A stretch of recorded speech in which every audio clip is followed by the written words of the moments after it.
Vamos falar agora do acordo do Mercosul e União Europeia, viu, gente? O bloco já avançou, então, acordo e assinou, não é, o de livre comércio com 4 países europeus, né, da EFTA, e agora só falta um outro acordo com países da União Europeia. Sobre o assunto, eu converso agora com o José Eustáquio, pesquisador do IPEA. Muito bem-vindo. Boa tarde, José. Boa tarde, Simone. É um prazer estar aí para discutir comércio internacional. Vamos lá, Mercosul, né? Brasil, Argentina, Paraguai, Uruguai, com o bloco da União Europeia. As ratificações, né, José, em andamento aí. E como é que você avalia o impacto após essa conclusão, sendo que o ministro das Relações Exteriores, Mauro Vieira, ele já disse, né, que a negociação ela está concluída, mas tem que passar então para o parlamento dos países, né, tem essa tradução toda, né? O ministro da Espanha falando que não se pode então perder tempo nessa ratificação, ou seja, a gente vê alguns países aí tentando, né, acelerar esse processo todo que já dura há muitos anos aí e diante também, né, de tarifaço aí americano. É verdade, viu, Simone? Mais de 15 anos aí em negociação para, neste ano, a gente está com uma sinalização positiva. Parece que o acordo vai ser assinado. O que a gente observa é que a geopolítica internacional mudou e, por conta disso, a União Europeia mudou os seus interesses em relação ao acordo. Por quê? Com as tarifas de 15% nos Estados Unidos para produtos europeus, a Europa agora está buscando novos mercados. E é isso o que os países têm que fazer. Não só a União Europeia, como também Brasil e o próprio Mercosul.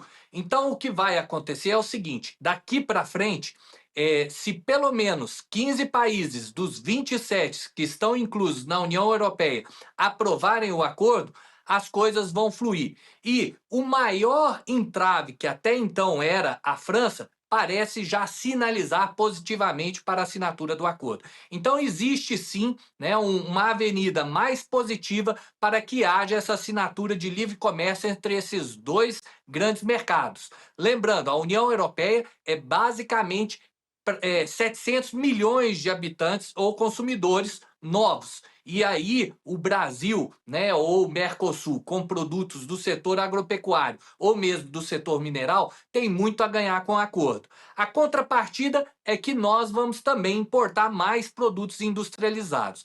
Mas veja, se há de um lado um embargo entre Brasil e Estados Unidos, União Europeia e Estados Unidos, esta é uma oportunidade que esses dois mercados vislumbram.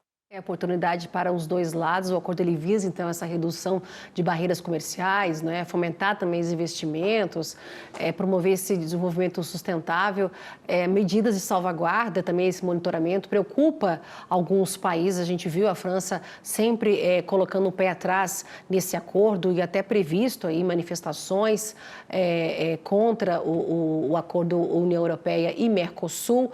Mas como é que você avalia também um outro acordo que ele já saiu, né, com a EFTA, né, Noruega, Suécia, Islândia, Liechtenstein, mercado aí, são mercados com alto poder aquisitivo, os benefícios também dessa diversificação, nesse momento também quando a gente fala das barreiras comerciais dos Estados Unidos em relação a esses países aí, o José, Noruega, a Suíça, né, de alto poder aquisitivo, como é que traz isso quais seriam os benefícios aqui para o Brasil? Bom, esse outro mercado, viu, Simone, é um mercado mais restrito. São 15 milhões de habitantes que estariam envolvidos. E, de fato, o poder aquisitivo é muito grande. Mas veja, quando a gente fala em livre mercado, sempre é muito positivo. O curioso é que, no passado, esses mesmos países e o mesmo governo que hoje está aqui no Brasil falava em protecionismo e agora, como as coisas mudaram, né? Agora você tem um protecionismo vindo da economia americana, isso mudou o sentido. Então é engraçado a gente ver, né, governos como o atual querendo fazer acordos de livre mercado, quando na verdade isso sempre deveria ter sido a pauta. O fato é que se o Brasil vai vender menos para os Estados Unidos, é importante que o Brasil consiga abrir novos mercados. Esta é uma janela positiva. E, como bem observado, mesmo que sejam o EFTA com 4 países, mais o Mercosul até o final do ano, isso vai potencializar novos mercados. Agora, não adianta também, se a gente faz esse acordo e não faz as nossas reformas estruturais internas. A gente está observando, né, de um lado, taxas de juros elevadas, a gente observa uma redução da taxa de câmbio, e essa redução da taxa de câmbio, como eu já comentei, desde o início do ano, que ela ultrapassava R$ 6, e hoje ela está chegando aí em torno de 5,3, com tendência de queda, e alguns analistas falam até taxa de câmbio abaixo de R$ 5, isso também tira a competitividade dos produtos brasileiros no mercado internacional. E aliado a isso, a gente pode falar também uma queda dos preços agrícolas, né? Já que a gente vai exportar menos, a oferta produtiva aqui é maior e a gente tem uma queda dos preços. Então veja, quando a gente está buscando novos mercados, a gente vai tentar corrigir um pouco essa queda dos preços e aumentar a rentabilidade do produtor. Então veja, o cenário não é muito favorável para o agricultor diante das variáveis macroeconômicas que nós temos, mas a abertura de novos mercados, sejam eles quais forem, é muito positivo nesse sentido. Resta saber se o Brasil vai conseguir. Existe a sinalização, mas de fato mesmo até agora nada. E como você mesmo observou, são 27 países, tem que ter 27 assembleias, vão ser assinadas pelo menos em 15 destes e tem que ser um documento traduzido para todas as línguas que estão envolvidas no bloco da União Europeia. Ou seja, ainda existe uma trajetória burocrática grande até viabilizar esse acordo.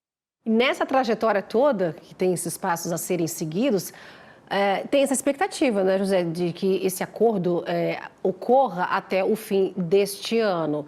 Diante disso, pode acontecer, se todos acelerarem aí diante de seus, né, dessa estimativa, você acredita que possa acontecer já neste ano, 2025?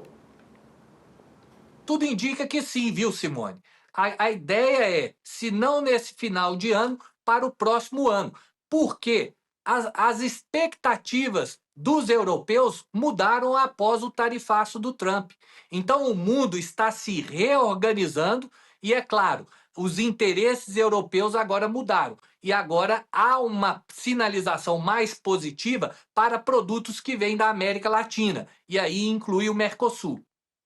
Tá certo, vamos agora avançar para um próximo assunto. Antes da gente finalizar, eu queria que você analisasse. A gente tem aí o relatório de receitas e despesas primárias do quarto bimestre, né?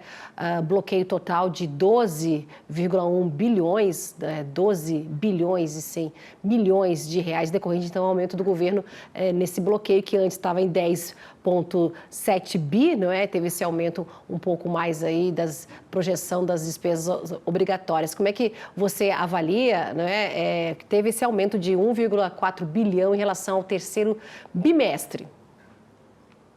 Isso aí já é uma conversa que a gente faz de tempos, né, Simone? A gente sempre está avisando, o governo gasta mais do que arrecada, e o resultado disso é aumento do déficit primário. O que acontece? O governo ele precisa fazer o ajuste fiscal reduzindo gastos, e o que o governo quer é aumentar tributos e continuar gastando mais. O que acontece? Quando você aumenta tributos, você desestimula a economia. E quanto mais o governo gasta, mais o Banco Central tem que permanecer com taxas de juros a 15%. E essas taxas são proibitivas em termos dos investimentos produtivos. E nós já estamos sentindo os reflexos macroeconômicos dessas políticas no país. O que pode acontecer, se tudo continuar como está, é uma redução do crescimento econômico brasileiro para o próximo ano. A inflação continua acima da meta inflacionária, ou seja, 4,83%. Lembrando que a meta inflacionária ela é de 3%, com 1,5% para cima e 1,5% para baixo.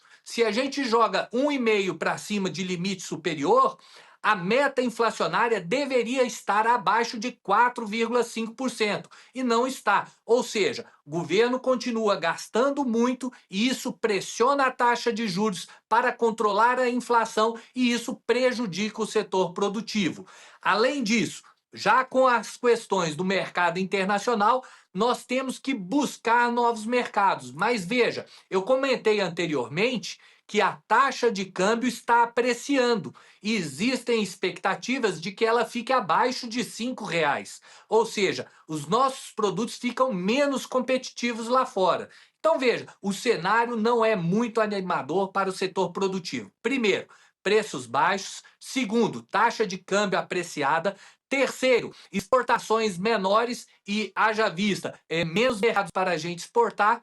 E quarto, taxas de juros proibitivas.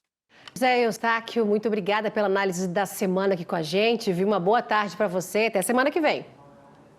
Boa tarde, fique com Deus e até mais. Tchau, tchau.